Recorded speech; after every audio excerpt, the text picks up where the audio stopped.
Smile. Hope everyone is doing good. So today I will be showing you how to make a special sweet dish. It's not very common.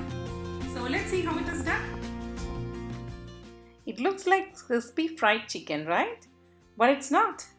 It's a crispy sweet made with cake. I'm calling it as crispy chicken cake. So let's see how it is done. Firstly, make some white chocolate cream by melting some white chocolate and whipping cream. To make chicken cake, we need 3 cupcakes. Remove the cake liner and crush the cupcakes with your hands until it turns to fine powder. To this, add 2 to 3 tablespoons of chocolate cream. Mix well and make chicken drumstick shapes out of this.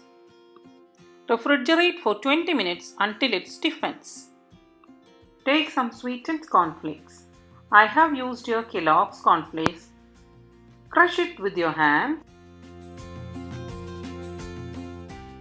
Now is the final step. Take the drumstick cakes and roll them in chocolate cream finely, and then coat these cakes with sweet crushed cornflakes. That's it. Continue the same procedure for all the cakes and your yummy and tasty, sweet, crispy chicken cakes are ready to serve. Enjoy! So if you like this video, please do like, comment and share with your friends and family, and please don't forget to subscribe to my YouTube channel, and if you have already subscribed, please click the bell button so that next time when I upload a new video, you get the notifications.